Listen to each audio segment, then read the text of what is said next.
Have you ever felt like this weird ache in your back and you really don't even know why? Well, oftentimes it could be because we're sitting too much, okay? Especially for those of us who work at computers, laptops, tables. But not only that, but when you people please, when fawning is one of the ways that you learn to be safe, the low back is where the Kundalini energy sits. This is the base of your life force energy. And it will ache to let you know that you are stuck in a program that I call energetic codependency. And your body is trying to exercise this codependency out of you. Now, that's what modern psychology calls it, but I call it energetic witchcraft because we have been spellbound to leak our life force, to hold the boundaries that no one else could or would in our bloodline. See, your nervous system didn't collapse. It went on strike because it's forcing you to finally listen to the oracle that is your pain. The heaviness that we feel in our back or our hips, those are the pillars to the vault of our soul. The grief that we carry from our lineage is getting loud and louder because it wants us to move differently. The moving your hips in a certain way actually releases sorrow and grief. It cuts cords of obligation. Moving them clockwise calls things into your life. Moving them counterclockwise dissolves things and sends back what is not yours. See, you're not just moving your body. This is somatic alchemy. And the body has been screaming to you.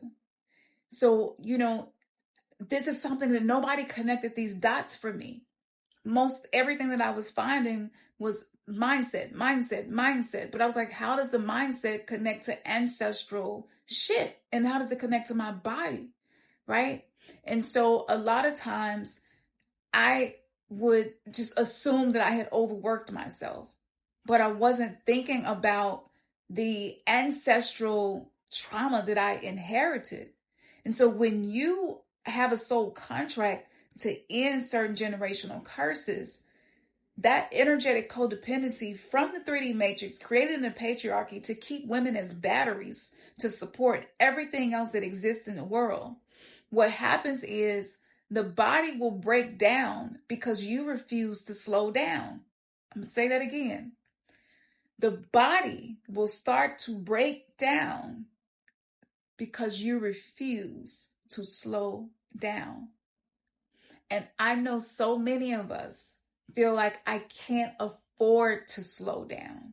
I can't afford to take breaks. There is so much that I must do. There are so many balls that I have to keep spinning in the air. I can't afford to, but I'm telling you, you cannot afford not to.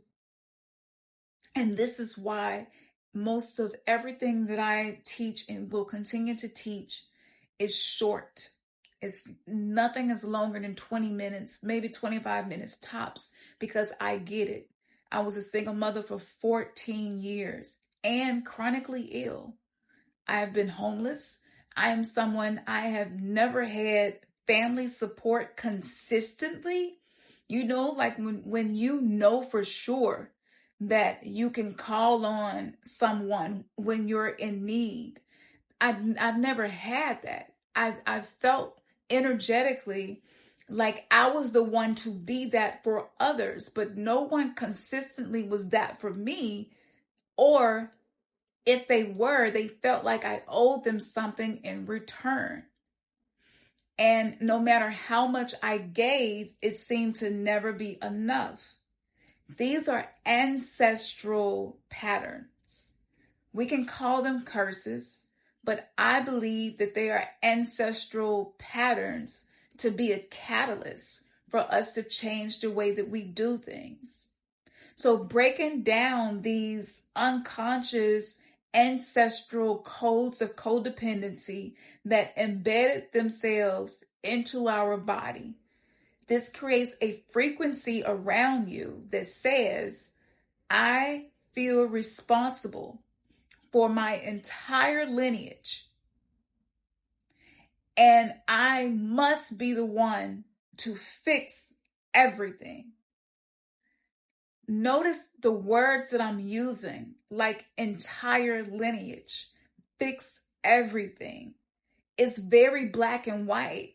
And that's because trauma creates this black and white thinking where everything is showing up as extremes.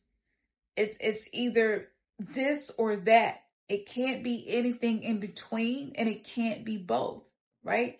I can't take care of myself and end generational curses.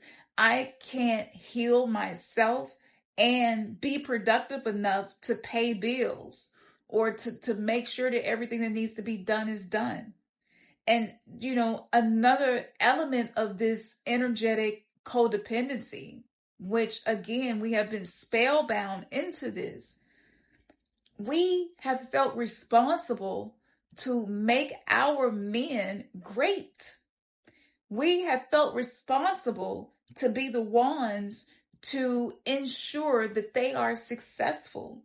We have held the responsibility of their emotional reactions. We have been made to feel that we are responsible for all of these things. And as we're going through this unfucking, this collective unfucking, it's more than an awakening. It's a collective unfucking of the divine feminine. As we're going through this, we're starting to see, you know what? I do feel responsible to fix everything. I have always tried to be there for other people, but I have not always had people be there for me. And the irony of this is most people who experience this level of codependency, which again, if you are new, I'm Campson Untamed Oracle. But when I look into the Akashic records and after doing one-on-ones with thousands of people, if you have this in your soul contract, the type of dysfunction that's in your family is a gift, one of the greatest gifts your family could ever give to you. And this is why I don't feel anything negative towards my family because of what I experienced. That experience was the greatest gift that they could have given to me because it gave me the wisdom that I have now. Without it, I probably wouldn't have ever knew what the word codependency meant. I wouldn't have never really tapped into my true self, discovering the root of some of the things that were bothering me that doctors had no test to measure, prove, or explain. And I would leave feeling disappointed because I'm like, I'm having headaches and migraines, but nothing is showing up on my scans. What the fuck is happening?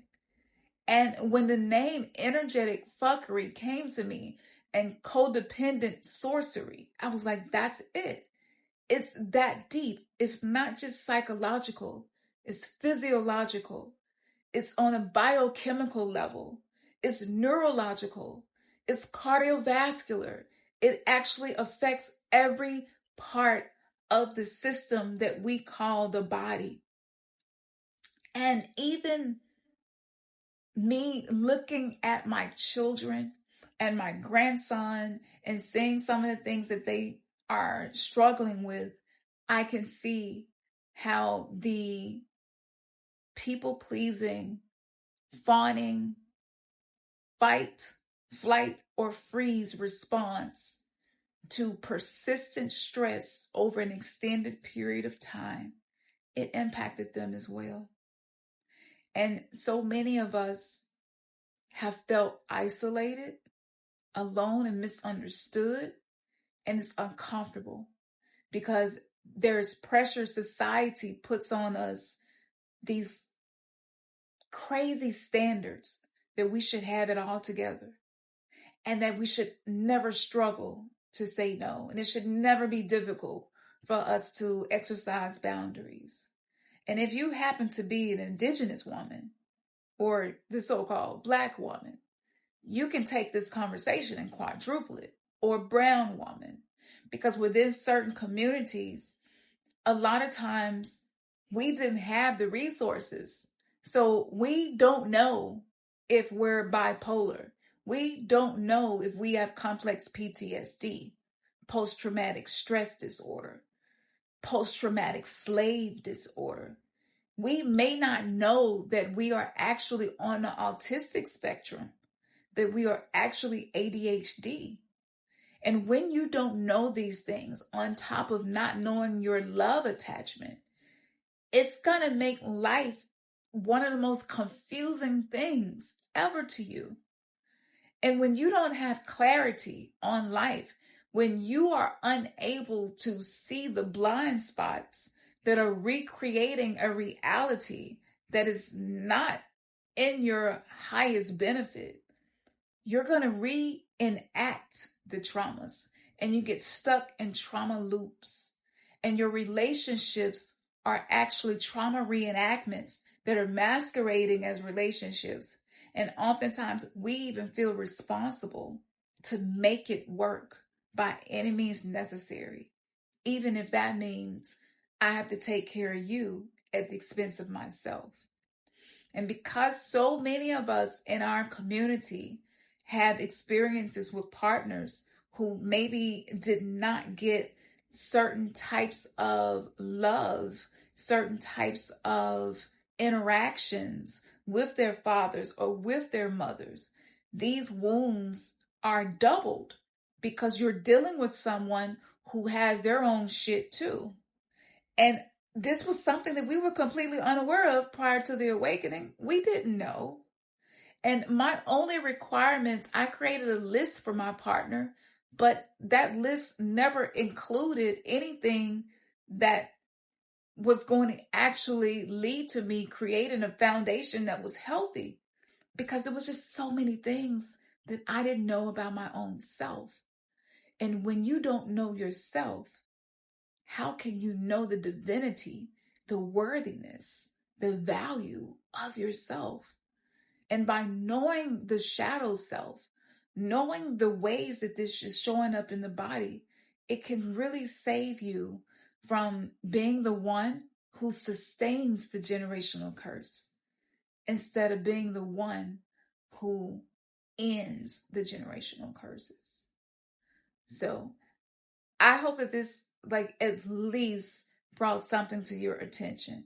I'm going to continue to talk about these things from a perspective that I have not heard from any one person before. And these types of conversations are really like conversations from the future. It's not something that a lot of people are talking about yet, but we're talking about it. And if the algorithm somehow brought you to me, it must mean that you are ready to break this spell. You are done with the Band-Aids, and you're ready to do whatever it is you need to be devoted to doing to change things. So all of my resources, the links will be in the description of this video. And I want to thank you for joining me. And I'm going to go ahead and move on to the next part of this conversation. So follow me if it resonates for you to do so. And don't forget to like, share, and subscribe, because we need more people to find this information. All right, y'all. Peace.